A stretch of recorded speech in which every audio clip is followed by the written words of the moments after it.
Good morning, welcome back. Today is November 27th, and clearly I'm trying to squeeze one more day in on the deck here. It is a little chilly out, so as soon as I'm done here, I am racing back inside where it's warm.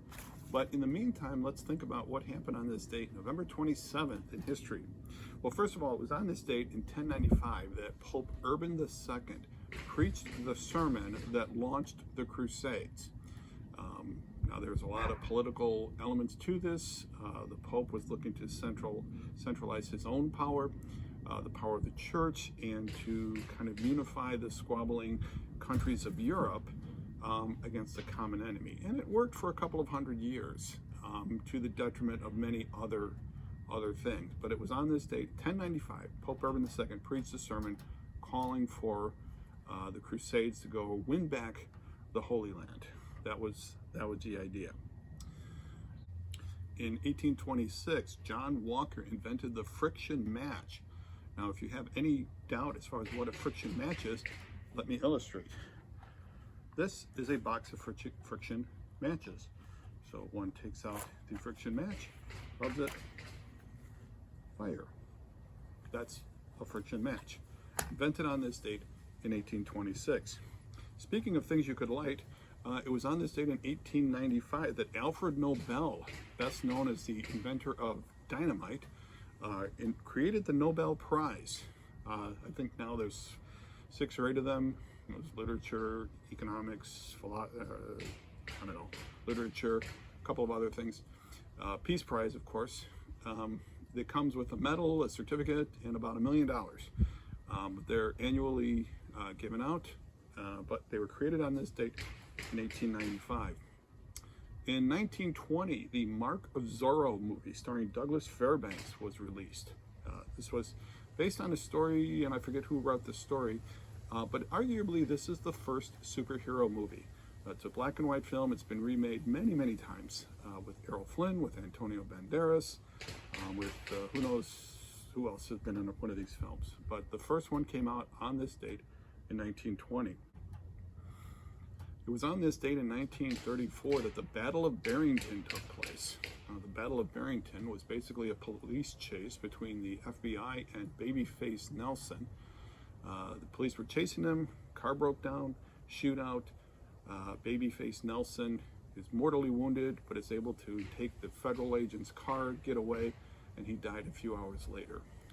Nelson had been one of Dillinger's gang, who had been shot earlier that year in Chicago.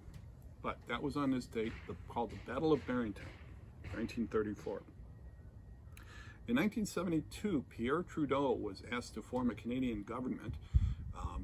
Canada has the parliamentary system, and he was the prime minister and was asked to continue, form another government. He actually came back again in the 1980s, and for those of you who keep up with our northern neighbor, you know that the current prime minister of Canada, Justin Trudeau, is Pierre Trudeau's son. 2 birthdays of note today. It was on this date in 1917 that Buffalo Bob Smith was born. Buffalo Bob Smith, a noted puppeteer, famous for the Howdy Doody show. Hey kids, what time is it? He was 1917, died in around 1990 something or other, I don't remember. Several of you may have known people, if you did not do it yourself, woke up watching the Howdy Doody show. And finally, it was on this date in 1940 that actor Bruce Lee was born. Now, I know there's something about entering dragons and all of that kind of stuff, but most of us remember him from his pivotal role as Kato in The Green Hornet. But Bruce Lee was born on this date in 1940. So, all right, well, that's it for today. Pay no attention to those sounds. That's just somebody putting a roof on over that way. But today we're going to talk about Acts chapter 16, the start of Paul's second missionary journey. Specifically, we're going to get into what happens in Berea and especially in Philippi. So let's get back to talking about that.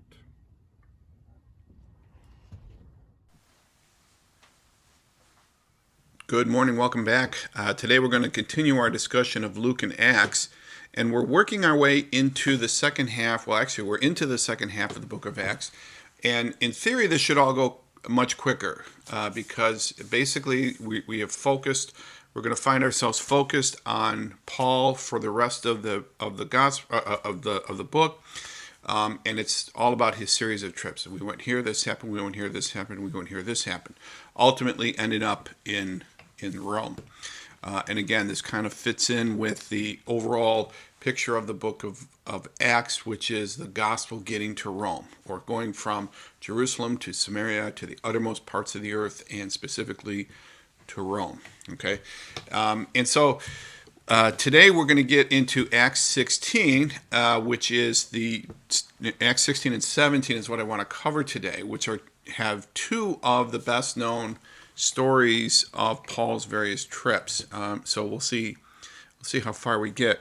Now, this is beginning what is often referred to as Paul's second missionary journey. Now, last week we talked about the Council of Jerusalem, and the week before that we talked about Barnabas and Paul's missionary journey. Now, remember I said I'm trying to change the nomenclature so that we stop calling it Paul's first missionary journey and call it Barnabas and Paul's missionary journey, and then we have Paul's second missionary journey. So, as you recall, Barnabas and Paul's missionary journey, this is the map of that.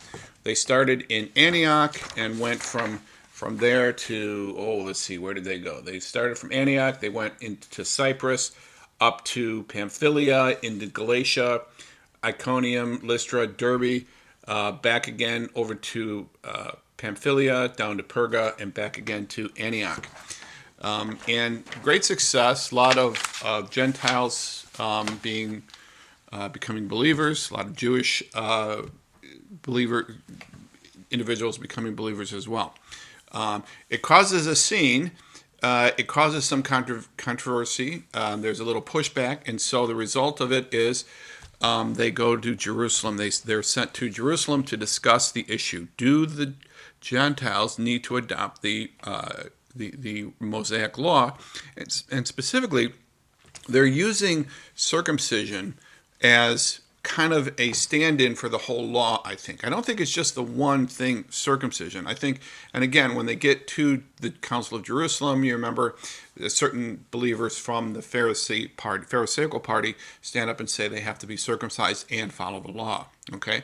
Well, the leaders in Jerusalem, James and the apostles that are there, decide that, think about it, listen to what Peter has to say, listen to what Barnabas and Paul have to say, and discover, maybe not the right word, but determine that the gospel is being given to the Gentiles just like it is to the Jews. And for whatever reason, we don't understand it, outside of the Jewish tradition, these individuals have been receiving the Holy Spirit the same way we have.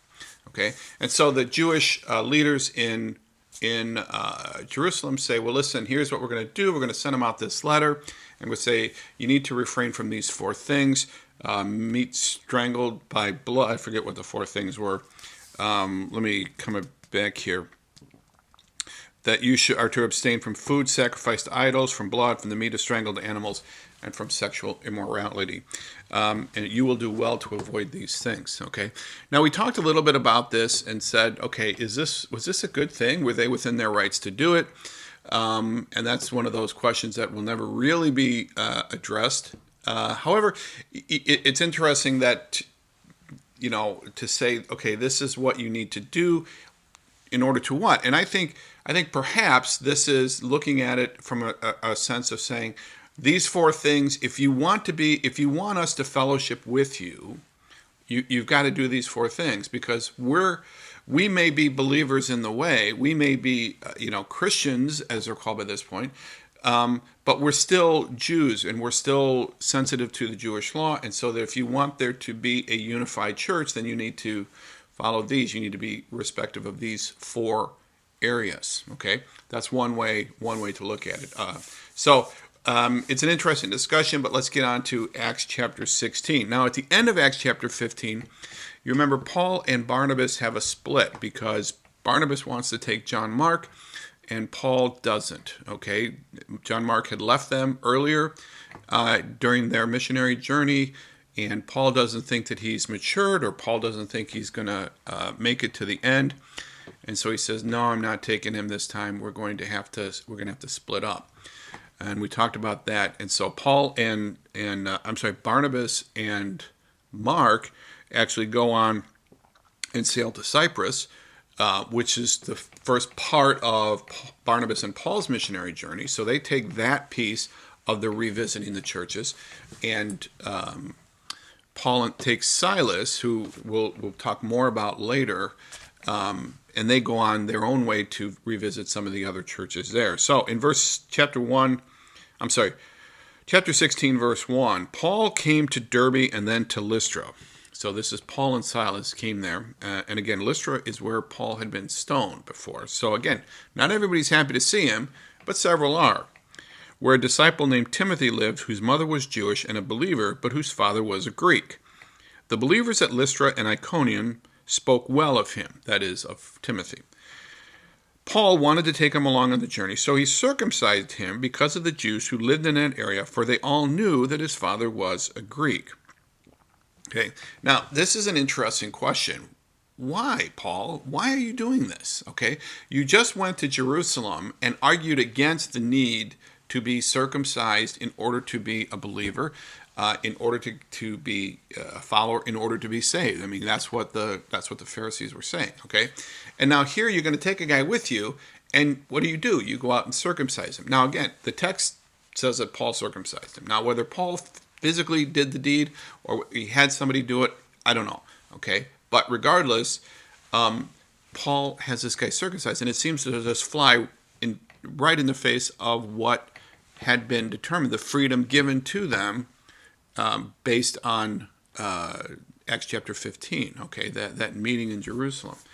Okay, and I don't have a good explanation for this. Okay, the only thing I can think of is, again, this is simply for testimony's sake. The best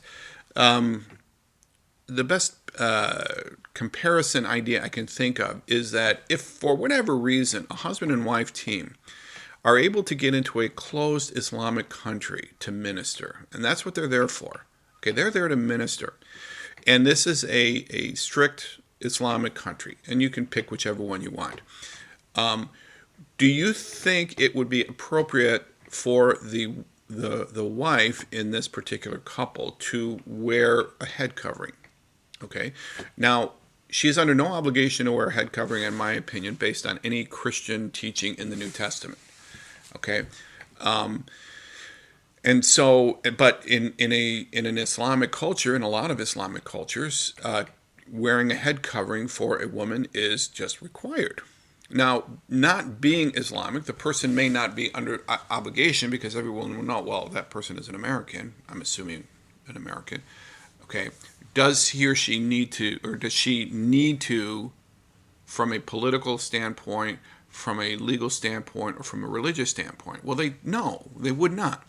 But if that woman wants to be able to minister to other women in the area without being obstructed by men, Islamic men in leadership, or even Islamic women in leadership, conservative Islamic women, she's going to adopt this head covering. Okay, and again, I'm sure there's other better ways to suggest this. And so I think what Paul is doing here is he's just saying, yeah, well, you don't have to, and this has nothing to do with your salvation. But if you don't, because everybody knows your father is a Gentile, this is going to become an obstacle, not a stumbling block, but an obstacle in presenting the gospel to Jewish believers in other cities. And so that's why he does it. That's my explanation. Again, it's a problematic moment in this particular story. Slightly, it's not a big problem. To me, it's just he just figured, why, let's just remove that obstacle.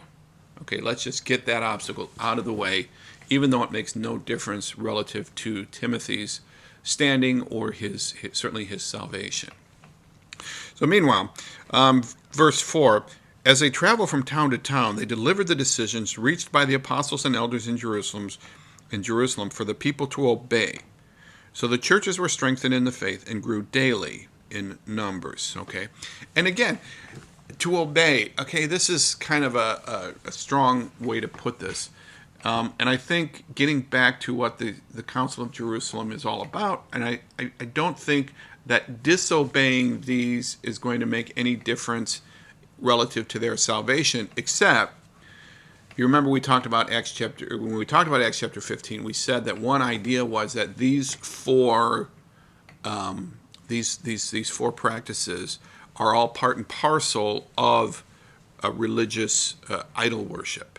And so if you are actively involved in idol worship, that would call into question whether you are truly a follower of the way or not. So maybe there's that angle, okay? But it is just, the Jewish leaders are I think, are just saying that, look, you want to remove the obstacles between us. If you continue to do these things, we will always have a problem fellowshipping with you, okay?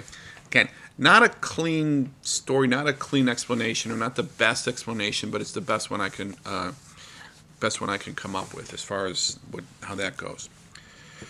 Moving on, Paul and his companions traveled throughout the region of Phrygia and Galatia. Okay, now Phrygia and Galatia are again coming from the first Paul's first missionary journey. I should come up. This is up in this area where a little bit slightly north of Lystra and Derbe, where Antioch of Pisidia is, where Iconium is. These areas there. Having been kept by the Holy Spirit from preaching the word in the province of Asia. Okay, so again, somehow, what is this? Did Paul get a vision? Did Paul did Agabus come down and say, don't go there? Did an angel visit? Was there a theophany, a Christophany? We don't know, okay?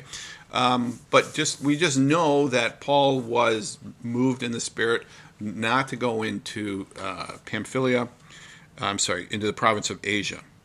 And then in verse 7, when they came to the border of Mysia, they tried to enter Bithynia, but the Spirit of Jesus would not allow them to. Okay, so you wanted to go here. No, you're going to go here. So a lot of times you see, every time they try to push north, on the map, the Spirit, and it's either referred to as the Spirit, the Holy Spirit, or the Spirit of Jesus, says, no, I want you to go west. Okay, so they passed by Mysia and went down to Troas. During the night, Paul had a vision of a man of Macedonia standing and begging him, come over to Macedonia and help us. Okay, so here now Paul has a vision. So perhaps this is just what he had seen that kept him from going into Asia earlier, or Bithynia, these two northern provinces, or northern areas, I should say. He gets this vision. He sees a man in Macedonia. Okay, and this is oftentimes considered when the gospel comes into Europe. Okay. Macedonia is part of very southern Europe, and it's actually across, I believe it's the Aegean Sea. Yeah, the Aegean Sea. So you have to cross the Aegean Sea to get there. So let's see. So from Troas, after Paul had seen the vision, we got ready at once to leave for Macedonia, concluding that God had called us to preach the gospel to them. Okay, now the thing here is, or the interesting thing to notice, is the change of the pronoun. Okay, it says we got ready to go. Okay, so at that point, one of two things happened. Either the person recording this, and we believe that to be Luke, okay, so Luke's recording this, gets sloppy in his use of pronouns, or Luke actually joins the trip. So from this point on, for a while at least, this is a first-person narrative in that Luke is along. Now, Luke doesn't stay consistently with the group, because we'll see as we go along from Acts chapter 16 on, there are some points where it's like Paul and Silas did this, they went here, and then other times we went here, we went there. And so I'll try to point those out as we get to them. But clearly, I think this is Luke joins the team. Okay, Luke is on board. Luke is literally on board.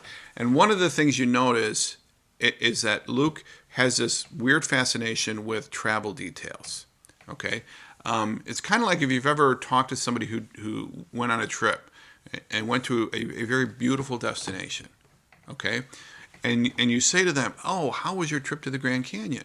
Okay, and you want to hear stories about beautiful sunsets and grand vistas and travel into the to the base and riding on donkeys and all the things you do at the Grand Canyon. And all they want to talk about is, well, we got to the airport and the TSA line was incredible.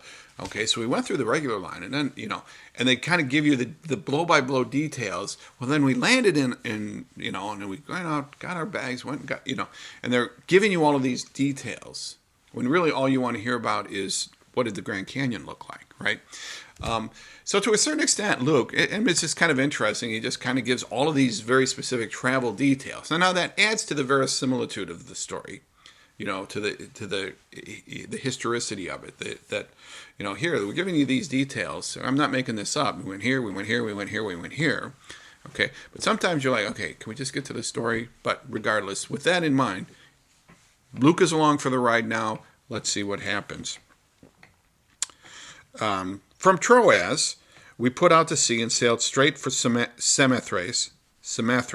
Okay, this is sort of a stopping point. It's an island in the Aegean Sea. And the next day we went to Neapolis. From there we traveled to Philippi, a Roman colony and the leading city of that district of Macedonia. And we stayed there several days. All right, Philippi. Okay, Philippi, from whom, okay, the epistle to the Philippians, okay, that's same city. Okay, now Philippi, he notes, is a Roman colony. Okay, now this is kind of interesting here because I think this is the first time we see Paul and his companions in a community where there isn't a substantive Jewish presence. Okay, the amount of Jews in the area, and we'll get a little more detail about this later, but Paul has to change his approach. And this is kind of interesting, and I think there's a lesson here of how you can't always be using the same approach with different people in different groups in different locations. The fancy schmancy term for this is contextualization. The idea that you have to contextualize, you have to change isn't the right word, adapt your approach to ministry based on where you are.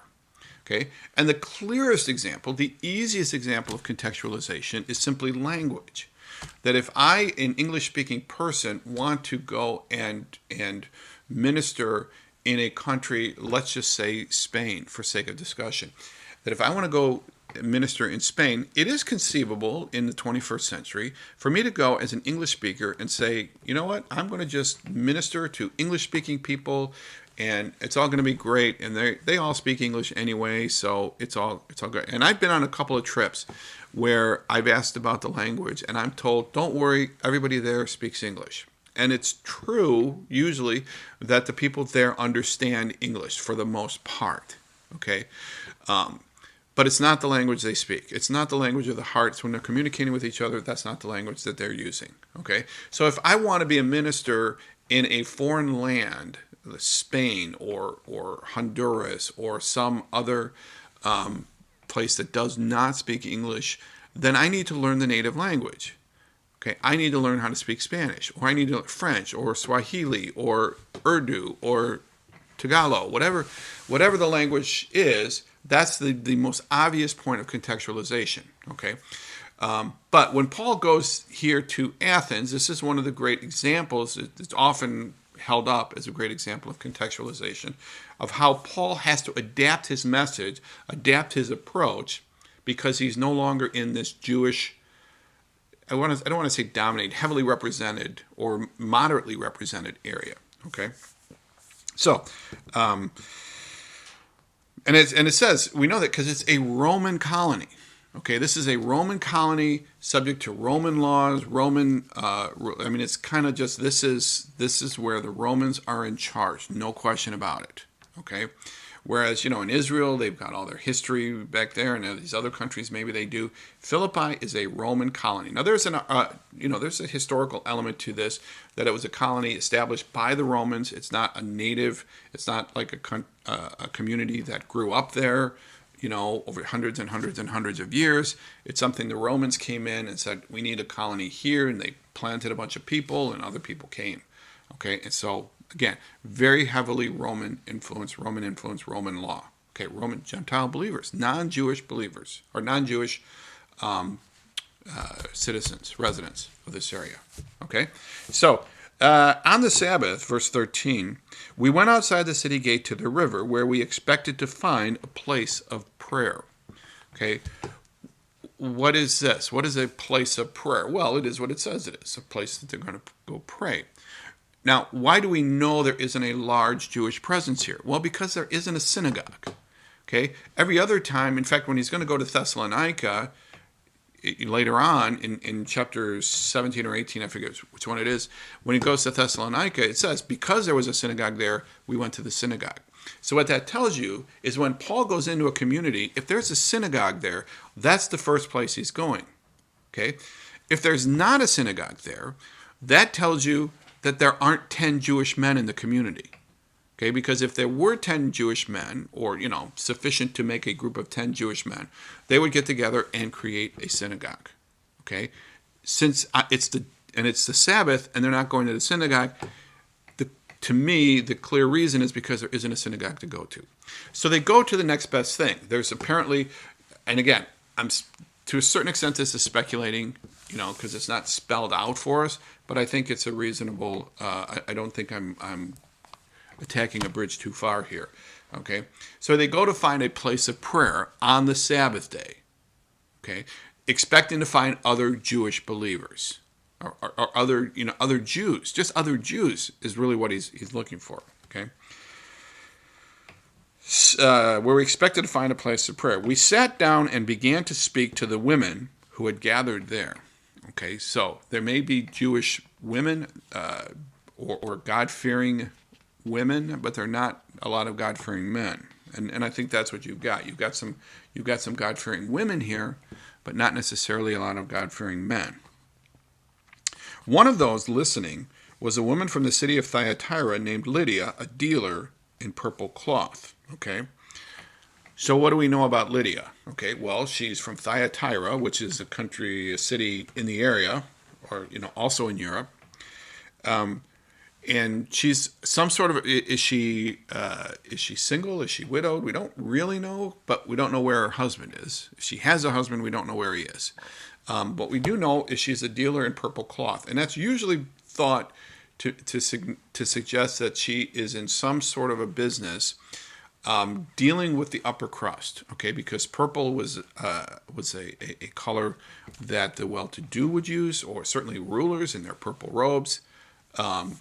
Would use it, and so that's where we get this particular idea. Okay, so she's there. She's a God-fearer, and it's interesting here. It says she was a worshiper of God. The Lord opened her heart to respond to Paul's message. Now, we've talked about this before. This idea of the message, or do people choose it, or does God? And this is one of those great discussions of what's called soteriology, the idea of salvation. How does salvation work? Does God choose you to be saved? And some are chosen and some are not, or is it a question of we can all choose? We all have the right to choose. We all have the ability to choose, and by not choosing, we condemn ourselves. Okay. And you can look at different things in the book of Acts and say it's one or the other. Okay, this is why you do not build a doctrine based on the book of Acts. Okay, but there are texts in there where you can say, okay, this is how it works. Now here it says the Lord opened her heart to respond to the message. Okay, and she does. Okay. When she and the members, the Lord opened her heart to respond to Paul's message, and she does, and we know that because in verse 15, when she and the members of her household were baptized, she invited us to her home. If you consider me a believer in the Lord, okay, she said, come and stay at my house. Okay, if you consider me a believer in the Lord, come stay at my house. Well, clearly they did, okay, because they do. Right? And really what she's doing here is no different than what the church did in Acts chapter 2 and 4. If you remember, we talked about those early days where no one was in need because of the grace being shown there. People were selling fields and laying the money at the apostles' feet. Okay, so here she, as a previous God-fearer, now believer, sees Paul. She wants to share what she has with them. And she persuaded us there at the end of verse 15. Okay, I mean, really, where else are they going to go? Okay, they don't have any place to go there. I mean, maybe they were looking for an inn or something, and here this woman who is able to bring all of these people over to her house, which is another suggestion that she's a person of means. Okay, if you remember in the Old Testament when Elijah asked the widow of Zarephath, "Hey, I want to stay with you," and she's like, "I don't have anything."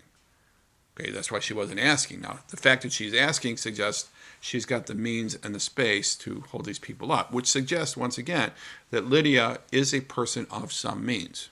Okay? So now Paul and Silas and whoever else is with them are now staying at Lydia's house, and they're in Philippi, okay, which is in Macedonia. Okay?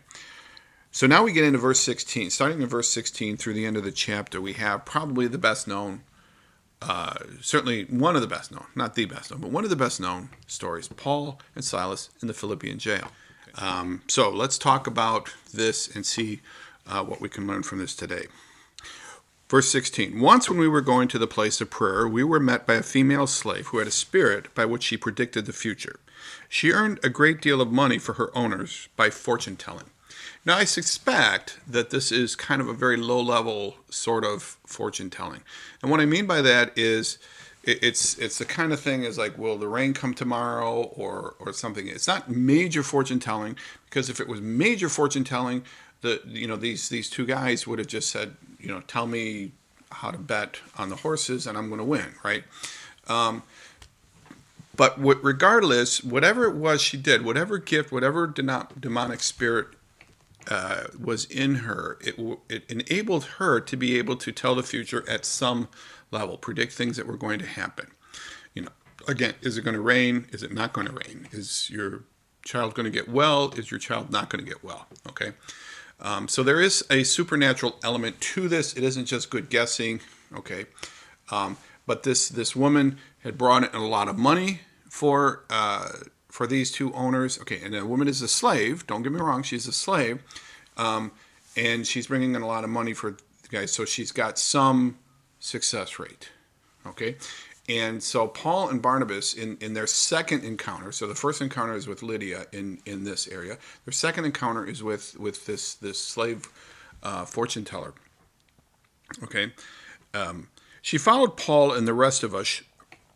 Notice the us. Okay, so now Luke is back with the group, okay? And the rest of us, shouting, "These men are servants of the Most High God who are telling you the way to be saved." Okay? Now, before we get into the end of this story, think about this for a second. She's telling the absolute truth. Okay, she's telling the absolute truth. Now, Paul had not traveled with Jesus. And if you remember in Luke chapter 8, and many times, Jesus, Luke chapter 8 is with the maniac of the Gerasenes, the maniac of Gadara in the King James. Jesus would come across demonic influences, people with evil spirits and the like, and they would recognize who he was. And, we know who you are, Son of the Most High. And Jesus always shut him down. Okay? And if we remember way back talking about Luke, or even if you go really, really way back and listening to me, when we talked about Mark particularly is where this gets really interesting. But one of the reasons that this happened, or that Jesus did that, I believe, was that Jesus didn't need their help. Okay, and the word of a demonic person is not necessarily a ringing endorsement. Okay. But Paul wasn't along for that. Paul maybe didn't know that. Maybe Paul didn't have that story of Jesus, of how Jesus reacted to that particular situation. And so it could very well be that when Paul hears this woman, Paul immediately thinks, oh, she's an ally. She's on my side, right? This is kind of speculation on my side, but I think it kind of explains the next sentence. It says, she kept this up for many days. Okay, so if if Paul recognized that this was a demonic influence, that there was a demon inside of her in some form, or some demonic influence that he could cast out, that he would have done so immediately. Okay? If it is in fact a demonic influence, why doesn't he cast it out immediately? And I suspect it's because he didn't understand it at first. Because, and again, this kind of gets back to something we talked about earlier with Peter, especially around Acts chapter 3. Okay, Peter was learning, and I think Paul is learning. Paul is still learning. I mean, he spent an enormous amount of time studying the Scripture. Don't get me wrong. He spent, again, the 14 years, according to one of his epistles, and a year with Barnabas, and a year. And Paul is certainly a very experienced guy, a very smart guy. But as far as this kind of interaction, I don't think he'd had a lot of experience with it, and I think he's still learning. Okay, so again, to me, this is an encouraging thing. Okay, it's like, wow, I've been going to church for years and years and years. I went to Bible college. I did this. I did that. But I can still learn.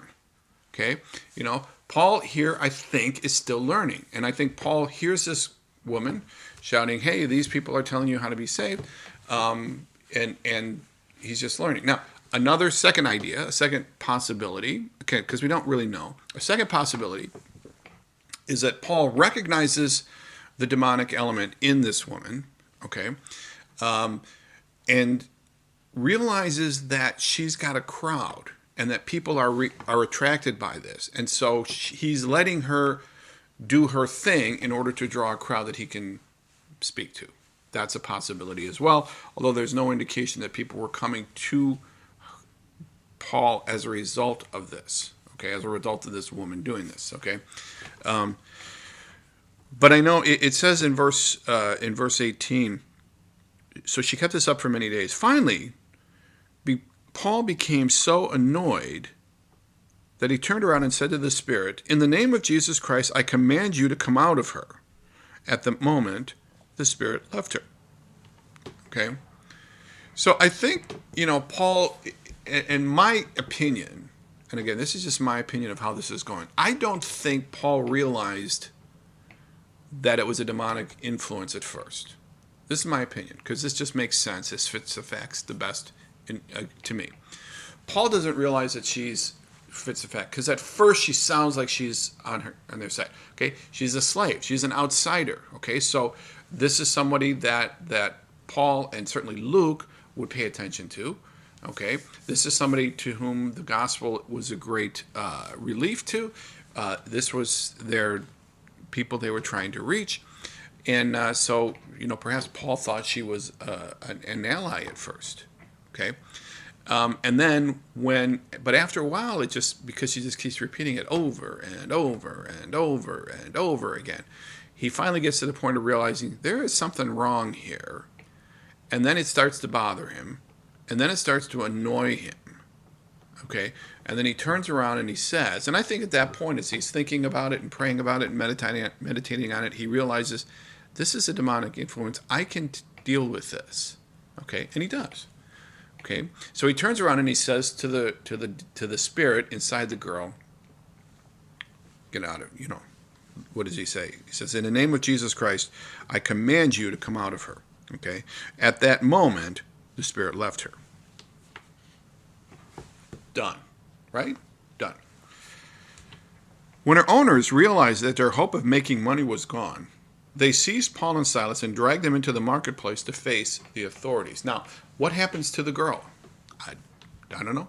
We don't know. Okay. To a certain extent, she's at risk. Okay, she's at risk because she's of significantly less value to these owners. So there's more than one. Apparently, there's more than one owner. She's of significantly less value than she had been. Okay, and so Paul and Silas, Paul specifically, have cost these guys money. Okay, it's like it's all fun and games until somebody gets hit with a bill, and now these guys have just gotten hit with a bill. Okay, so they're not happy. Okay, they brought them before the magistrates and said, "These men are Jews." Okay, these men are Jews. Okay, remember, we're in Philippi. This is a Roman colony. There's not a lot of Jews here. These men are Jews. these men are Jews and are throwing our city into uproar by advocating customs unlawful for us Romans to accept or practice. Okay, now, what customs is he talking about? Well, we don't know exactly. Okay, the easiest explanation is Paul is preaching and teaching and questioning the act of emperor worship, although it's not clear whether emperor worship was really stuck in the system or it was really an established practice at this point. I don't think it was. I think emperor worship comes, several a century or so later, but that's a possibility. I'm not an expert on the Roman Empire, so but that's one possibility. Another possibility is it just not worshiping the Roman gods. Okay, so that's certainly a possibility there as well. We don't really know, but clearly, Christianity at that time was somewhat disruptive in that, people turned, people repented, people stopped doing one thing and started doing something else. And so something about that turn was affecting the city. There was some agitation, and of course, they're losing money because of these people. I mean, it comes down to the fact that these guys are like, hey, we're losing money because of this guy, and we need to just get rid of him. Okay. The crowd joined in the attack against Paul and Silas, and the magistrates ordered them to be stripped and beaten with rods. Okay, so again, like caned or hit with sticks. Okay. After they had been severely flogged, they were thrown into prison, and the jailer was commanded to guard them carefully. When he received these orders, he put them in the inner cell and fastened their feet in the stocks. Okay, so perhaps, and we don't know this, but perhaps this jailer knew about Peter and the apostles in Jerusalem and how they had this tendency to escape. Okay, maybe. Okay, we don't know. We do know the man took his job seriously. He understood the risks, and he said, okay, I have to keep these guys. So he put them in the inner cell. Okay, so they are inside. Now, we don't exactly know what this prison is. Is it a cave underground? Is it a hole in the ground? Is it is it a building? Okay, and they're in stocks. Okay, which may be the kind where they're sitting down and just their hands are in it, or their feet and their hands are in it, or maybe they're standing. All the different types of stocks that there are. But they're clearly immobilized. Okay, so they're clearly immobilized, so they can't go anywhere, and they're in this jail, and they're locked, and we don't know. It's conceivable that it's only Paul and Silas there. They may be the only two people in the jail, or there may be others with them as well. Okay, we don't know. We just know that Paul and Silas are in the jail. Okay. Well, I'm sorry, I take that back. There were other prisoners there. Okay, so there's at least two other prisoners there. Because it says, about midnight, Paul and Silas were praying and singing hymns to God. Because, of course, what else would you do when you're in stocks in the middle of a dark prison, in the middle of a city that doesn't have a lot of your people in it? Well, you're going to pray and sing hymns to God. Okay. Now, the thing that's so amazing about that is not that they were praying, it's that they were singing. Okay, because again, they're up against, they've just been beaten. They've just been beaten. They're in a crisis. So praying is a natural. So that to me isn't. I mean, it's admirable that they're praying at midnight, but it isn't unusual. What's unusual is they're singing hymns. Because if you think about it, somebody comes in and unjustly grabs you, unjustly beats you with a stick, throws you in a dark, damp, no doubt, prison, puts you in stocks. What is your first thought to do? I know. Let's sing a song. Okay? But that's in fact what they're doing. And the other prisoners are there. So there's Paul, there's Silas, and there's other prisoners. Okay, so other prisoners, there's at least two, maybe more. We don't know. Okay? Let's see. Suddenly, verse 26, suddenly there was such a violent earthquake that the foundation of the prison was shaken. At once, all the prison's doors flew open, and everyone's chains came loose. The jailer woke up, and when he saw the prison doors open, he drew his sword and was about to kill himself because he thought the prisoners had escaped. But Paul shouted, "Don't harm yourself, we are all here." Okay? Now, think about this for a second. They're in this prison, and this earthquake happens. Now, the text does not explicitly demand that this be a miraculous. That it doesn't say, the text does not say that God caused an earthquake to happen. Okay, again, the text doesn't demand it. But this is one of those situations where I think the details make it clear that there's something miraculous about this.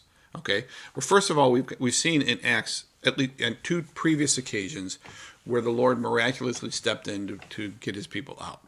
Okay, so we certainly have that trend, for lack of a better word, okay, or that pattern established, that the Lord can reach in and rescue people from these prison cells. Okay, so we know that. All right, but then think about what's going on. Okay, it says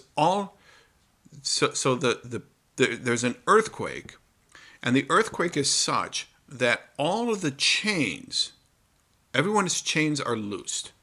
Now, that could mean that something happened, that they fell off their wrists, because again, we don't know. I suspect that they've got chains, and the chains are screwed into the wall somehow, or they're screwed into the floor, so that they're immobilized, that they can't go anywhere. And so whatever immobilized them, that's what the volcano damages. So now they're all loose, and conceivably they could have all walked out the door. Paul, Silas, and all the other prisoners. Okay? And yet none of them do. So think about this amazing moment, okay, that whatever it is about Paul and Silas, whatever it is they're singing, whatever songs they're singing, whatever message they're giving, whatever they're praying about, whatever they're talking about, is enough that people in a prison will choose to stay with them over a clear and easy escape. Okay, so again, we don't know exactly what they were saying or how they were saying it. All we know is that when all of a sudden they're praying, they're singing a song, years I spent in vanity and pride carrying, and all of a sudden, everything shakes. And the next thing you know, everybody's like, hey, look, I'm loose. And I'm sure several of them kind of looked and saw, hey, I see an open door over there. Or I can stay here and hear what else Paul and Silas have to say. And they chose to stay and face whatever the consequences of whatever action put them there in the first place.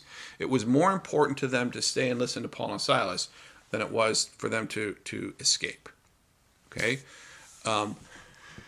So the earthquake wakes up the Philippian jailer, verse 29, called for lights, rushed in, and fell trembling. Okay, I'm sorry, verse 27. The jailer woke up, and when he saw the prison doors open, he drew his sword and was about to kill himself because he thought the prisoners had escaped. Now remember the 16 prisoners, or the 16 guards that were killed in Jerusalem when Peter escaped? So again, this is kind of standard operating procedure. If you're a jailer and your prisoners escape, you die. Okay, and he figured that's what happened, and so he knew the rules. He knew how the risk. So he said, well, I might as well just kill myself. Might as well just get it over with. Paul, also knowing the rules, yells out, don't do that. We're all here. You're under no risk. Okay? The jailer called for lights, rushed in, and fell trembling before Paul and Silas. Now, he needed the lights because it was dark, clearly, and he certainly wanted to make a count, make sure everybody was there.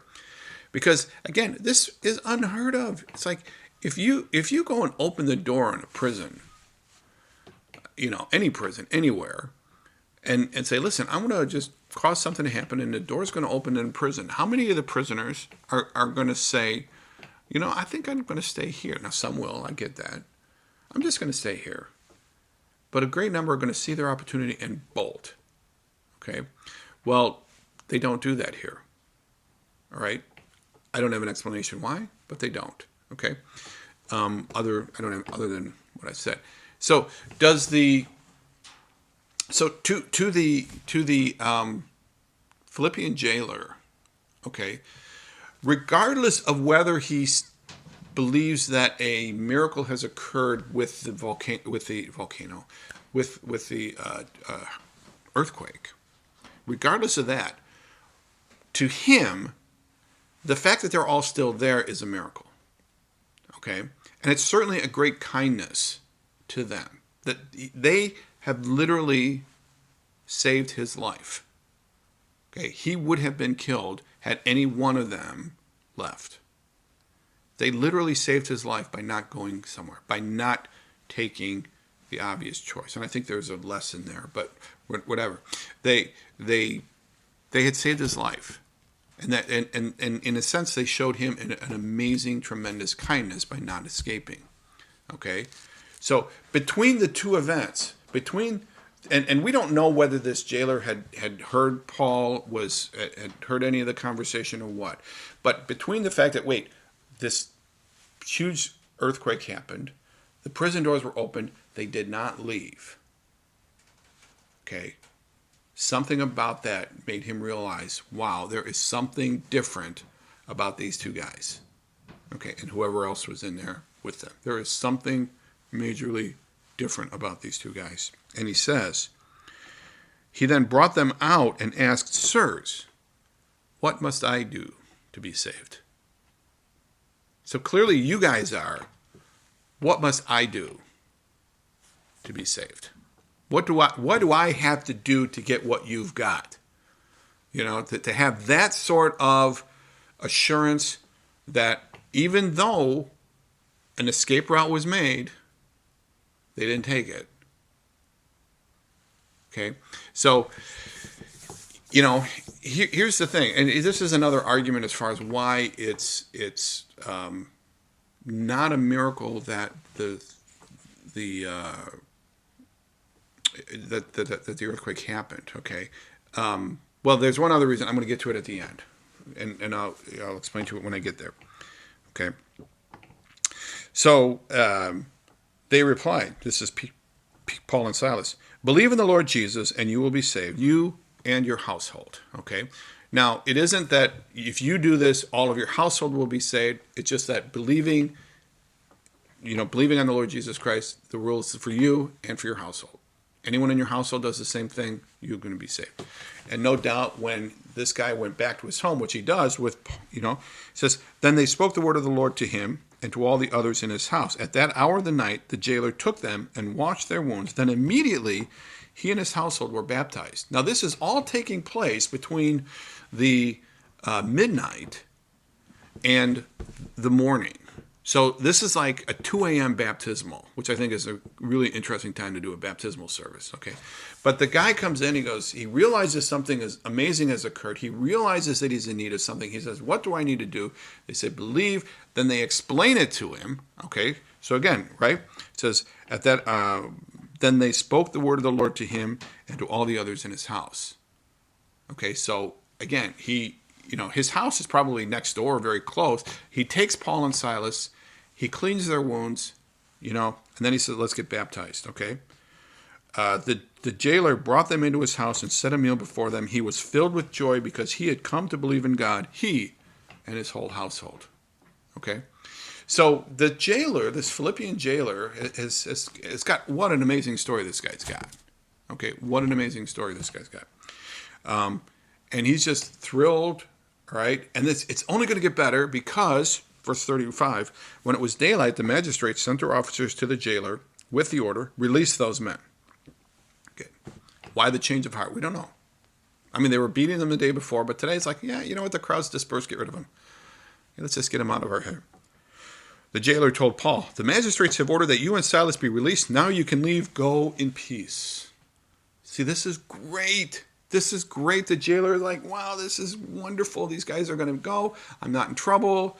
I've been saved. I've been baptized. I've got a new community to grow with. I've got these new friends. You guys go in peace. Okay? Everything is perfect as far as this Philippian jailer until Paul says, and this is an interesting little bit of the story here in verse 37. "But Paul said to the officers, 'They beat us publicly without a trial, even though we are Roman citizens, and threw us into prison. And now, do you want to get rid of us quietly? No, let them come themselves and escort us out.'" Okay, so remember, what is Philippi? Philippi is a Roman colony. Okay, now Paul apparently did not have a chance to point out that he was a Roman citizen earlier. Silas is a Roman citizen as well. And suddenly, here's the point. Now it's oh yeah, go. And what they want, what the magistrates want Paul to do, and I think perhaps in their thinking, because again, whether they knew about this earthquake or not, I don't know. What they're thinking is, okay, we showed him who's boss. Now he's going to just get out of town, and we're not going to have to deal with him anymore. That's what he wants them to do. That's what the magistrates want Paul to do. But Paul recognizes that if he does that, that puts the rest of the believers at risk. That puts the rest of the believers in town, those that like the jailer and Lydia and whoever else, that puts all of them at risk because the magistrates can say, listen, you know what we did? Hey, you know, your guy, he just slunk out of town, okay? And this is getting back to the question of why perhaps it's not a miracle that the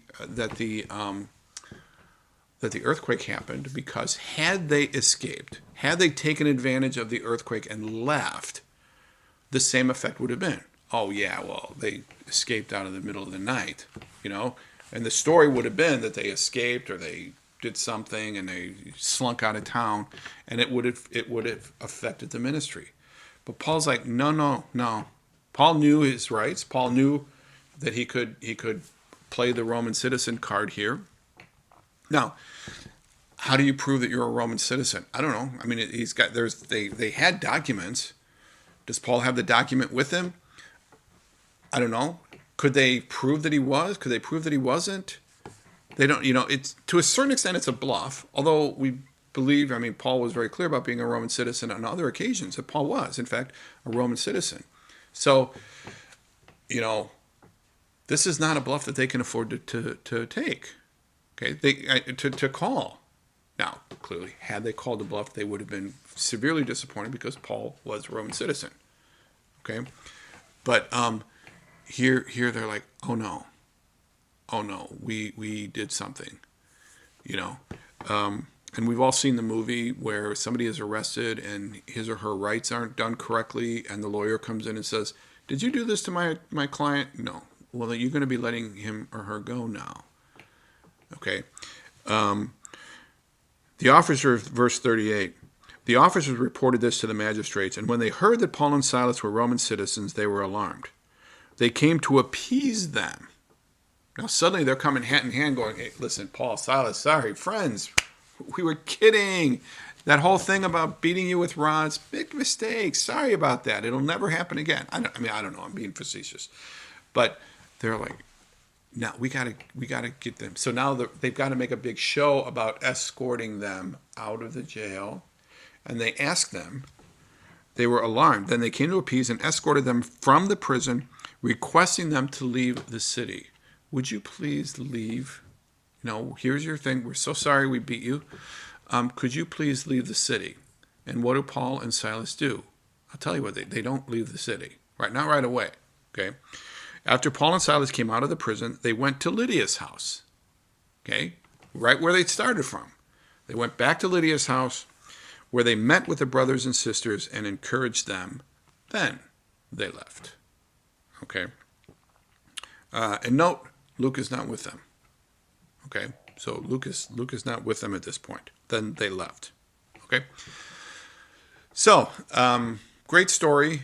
That's all I got for here. We're not going to go into chapter 17 today because it'll take too long. We'll pick it up again next week as we get into Thessalonica, Berea, and then, of course, the great story about Paul at the Areopagus in Athens. So thank you very much for being with me, and I look forward to being here again next week.